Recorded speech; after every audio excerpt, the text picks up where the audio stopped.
All right, here at Talk Tickers, we dig into the numbers that really move the markets. And today, we're looking at Deere & Company's Q4 earnings. This report was a classic case of a company putting up some pretty good numbers, only to see them get totally steamrolled by a tough forecast. And boy, did the stock pay the price? So let's break down exactly why that happened. So this is the puzzle, right here. On one hand, Deere delivered a really strong top-line number, easily beating what Wall Street was expecting for revenue. But on the other hand, the stock just got hammered, closing the day down almost 6%. So what gives? Understanding that disconnect. Well, that's the whole story. Okay, so first things first, let's just look at the actual results for the fourth quarter. The headline numbers really tell two completely different stories, one of real strength and another of some pretty serious pressure. On the top line, man, things looked great.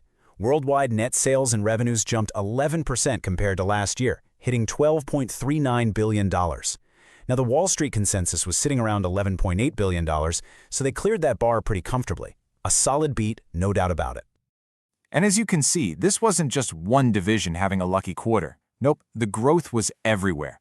Production and precision ag, their biggest segment, was up a solid 10%.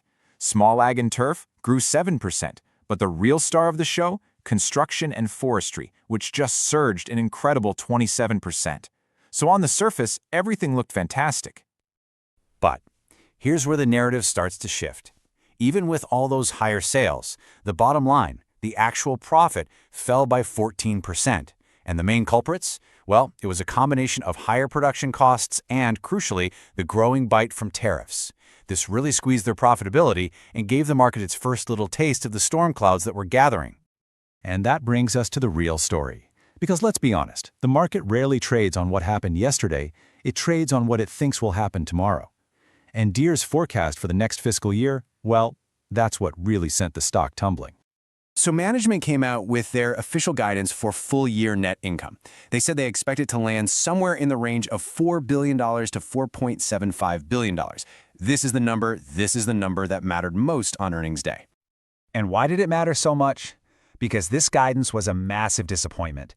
The street was modeling over $5 billion in profit, with some analysts even up around $5.3 billion. So the middle of Deere's guidance, which is about $4.4 billion, wasn't just a little short, it wasn't even in the same ballpark. This chart just perfectly captures the shock. You can see the actual result from this past year, FY25, sitting right around $5 billion. Great. Now look at the guided midpoint for next year. That's a pretty significant step down.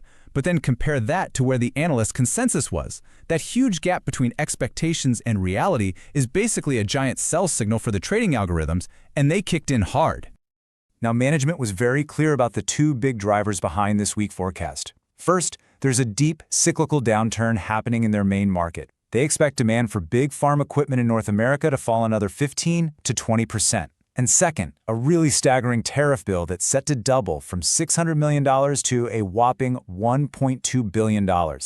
That is a huge anchor to be dragging on your profits. So you're facing these massive headwinds. What do? Well, management laid out a very clear strategy for navigating what they're calling a cyclical bottom. This was probably the most important quote from the entire earnings call. Management is trying to frame 2026 not as some kind of disaster, but as the low point, as the trough. They're telling investors, hey, look past the short-term pain, because the recovery on the other side is inevitable. And they're not just sitting back and waiting for the cycle to turn on its own. They outlined a three-part playbook. Lean into their more resilient business segments, push the adoption of their high-margin technology, and keep a really tight grip on costs and inventory. And they back this plan up with some real proof points. I mean, think about it. While their big ag business is slumping, they're still guiding for 10% sales growth in both small ag and construction and forestry. And on the tech side, their See and Spray system is showing incredible value. It covered over 5 million acres and cut herbicide use in half for those farmers. This is the long-term story they want investors to focus on. So, with all that swirling around, how should we be thinking about the stock from here? Well, this brings us to our final take. The whole debate is now framed pretty clearly. The bull case, which is really management's case, is that this is the bottom, and the company's structural improvements and tech will shine through. The bear case, however, is that a $1.2 billion tariff bill and a 20% drop in your core market, well, that's just too much to overcome in the short term. You can really boil this whole thing down to one simple question. Everyone knows Deere is a best-in-class company with amazing technology, but can even the best company in the world power through macro headwinds of this size? That's really the bet you're making if you buy the stock today. So our call here is a market perform rating. We just don't see a compelling reason to be way overweight or way underweight the stock at these levels. And here's the thinking behind that. Look, Deere's executing beautifully on everything it can actually control, but the macro environment is just really tough. After the sell-off, the valuation seems pretty fair. It's balancing that short-term cyclical pain against the really exciting long-term potential of their technology. We just don't see a clear catalyst in the next quarter or two that's going to drive the stock way higher. So the most likely path is probably sideways for a while. The biggest wildcard in all of this? Any political shift that reduces that massive tariff burden. If that happens, it would be an immediate positive game changer. This is not financial advice.